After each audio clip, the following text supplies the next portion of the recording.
تو یہ ایک بات تھی. دوسری بات تھی مضارع کے بارے میں کہ ایاک نعبد میں یہ نہیں کہا ایاک عبدنا و ایاک استعنا.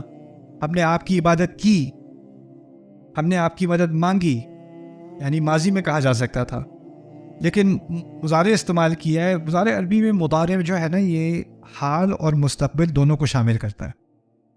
تو میں نے ترجمہ ایک طرح کیا تھا, لیکن اصل میں ترجمہ دونوں طرح ہے. ہم آپ کی عبادت کر رہے ہیں اور کریں گے, ہم آپ کی مدد مانگ رہے ہیں اور مانگیں گے. اس طرح بھی کر سکتے ہیں مانگتے رہیں گے, اس طرح بھی ترجمہ کر سکتے ہیں, وہ بھی صحیح ہوگا, مانگتے رہیں گے. تو ہم نے ایک کمٹمنٹ کی ہے ابھی کی اور فیوچر کی, مستقبل کی, ان الفاظ کے ذریعے سے ایاک نعبد و ایاک نستعین. اوکے. دوسرا ایک سوال آیا تھا العالمین کے بارے میں پہلے, کہ العالمین میں تفسیر میں اکثر و بیشتر یہی کہا جا رہا ہے کہ العالمین میں نباتات, جمادات, پرندے, جانور, جنات, تمام عالم, تمام دنیایں, تمام جہانوں کا مالک نا, تو اس کی طرف اشارہ ہے.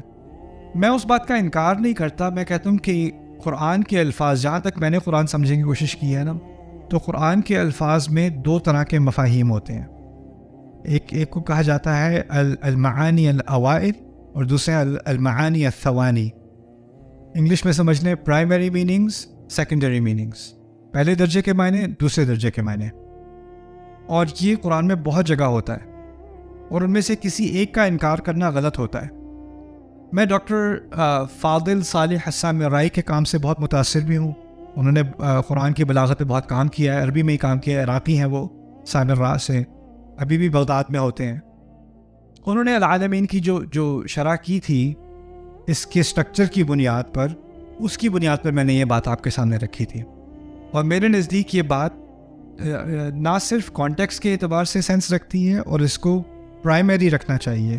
اس صورت میں جو اوائل معنی ہیں, اس میں اختلاف ہو سکتا ہے کہ اوائل معنی کون سے ہیں, انکار نہیں کیا جا رہا ایک کا یا دوسرے کا, لیکن پہلے درجے کے معنی کس کے ہیں, نمبر 1 پہ کس کو رکھنا ہے, نمبر 2 پہ کس کو رکھنا ہے.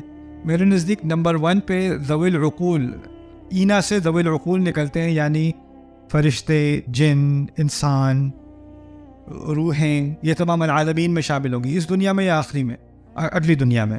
لیکن کیونکہ اس صورت کا اصل مقصد انسانیت سے خطاب ہے, اور اس کا اصل مقصد ہدایت ہے ہمارے لیے, اس لیے پہلی پریفرنس میننگ کی اس معنی کو دینی چاہیے جو اس کے ساتھ فٹ کرتی ہے. تو سیاق سے پتہ چلتا ہے کہ کون سے معنی کو پہلے درجے پہ رکھنا چاہیے.